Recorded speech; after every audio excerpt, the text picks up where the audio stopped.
દેશની સીમાઓ માતાના વસ્ત્ર સમાન છે. તેનું રક્ષણ કરવું દરેક ભારતીયની ફરજ છે. ભીષ્મ પિતામહ. નમસ્કાર દર્શક મિત્રો, સરહદ ન્યૂઝ ચેનલમાં આપનું સ્વાગત છે. હું અનિતા ગોસ્વામી. હવે જોઈએ સમાચાર વિસ્તારથી. બનાસકાંઠામાં 30 લાખની લૂંટના 5 આરોપીઓ ઝડપાયા. બનાસકાંઠા જિલ્લાના ડીસા ધાનેરા હાઈવે પર ટેટોડા નજીક થયેલી લૂંટનો બનાસકાંઠા પોલીસે ગણતરીના કલાકોમાં ભેદ ઉકેલી દીધો છે. ગઈકાલે અમદાવાદની ખાંગી સોના ચાંદીની પેઢીની ચાંદી લઈ પ્રસાર થઈ રહેલા કર્મચારીઓ સાથે લૂંટની ઘટના બની હતી.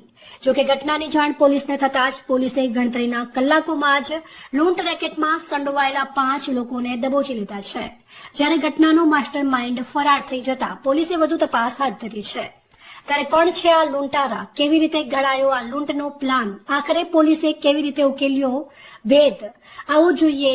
હાઈવે પર આવેલા ટેટોડા ગામ નજીક ગઈકાલે એક લૂંટની ઘટના બની હતી. અમદાવાદની મેક્સિમમ એન્ટરપ્રાઇઝ નામની હોલસેલ ચાંદીની પેઢીના કર્મચારીઓ પેઢીની એક કારમાં ચાંદીનું સરસામાન ધાનેરાના વેપારીને પહોંચાડવા જઈ રહ્યા હતા.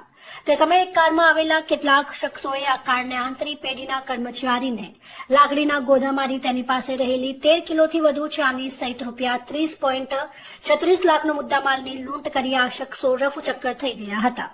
જોકે આ લૂંટની ઘટનાને લઈ ભોગ બનેલા પેઢીના કર્મચારી જીતેન્દ્ર કુમાર ખરાડીએ ઘટનાની જાણ ડીસા રૂરલ પોલીસને કરતા ડીસા રૂરલ પોલીસ દ્વારા સમગ્ર ઘટનાને લઈને એલસીબી સહિત સ્થાનિક પોલીસની અલગ અલગ ટીમો બનાવી તપાસ હાથ ધરી હતી. પોલીસે ટેટોડા હાઈવે પરથી લૂંટ કરનાર આ શખ્સો કઈ દિશામાં ગયા છે તેની તપાસ કરવા માત્ર ટેટોડા જ નહીં પરંતુ આસપાસના તમામ વિસ્તારના સીસીટીવી ખંગોળી દીધા હતા. જોકે આ દરમિયાન એલસીબીના કર્મચારીઓને બાતમી મળી કે આ લૂંટ કરનાર ઇસમો એલ્ટ્રોઝ કાર સાથે જાવલ ગામથી ભરત થઈ ડીસા તરફ જવાના છે અને પોલીસે આ બાતમીના આધારે સખત નાકાબંધી કરી તો કેટલાક પોલીસ કર્મચારીઓએ આ કારને ઝડપી પાડવા પ્રાઇવેટ કારમાં સવાર થઈ આરોપીઓને ઝડપી પાડવાના પ્રયાસો કર્યા. તો લૂંટારુઓએ પોલીસને પણ ન છોડી અને પોલીસની પ્રાઇવેટ કારને પણ ટક્કર મારી દીધી. પરંતુ તેમ છતાં પણ પોલીસે આ લૂંટારુઓને ભાગવામાં સફળતા ન જાય તે માટે આખરે પોલીસે લૂંટ કરી ભાગી રહેલા કાંકરેજના ઉમરી ગામના સખરસિંહ કનકસિંહ વાઘેલા, વિપુલસિંહ સખરસિંહ વાઘેલા, લીલુભા રાવુભા વાઘેલા, તો ઊંઝાના બ્રહ્મવાડાના વિક્રમસિંહ બચુસિંહ ચૌહાણને ઝડપી પાડી તેમની પાસેથી રૂપિયા 30.36 લાખનો મુદ્દામાલ કબજે કર્યો.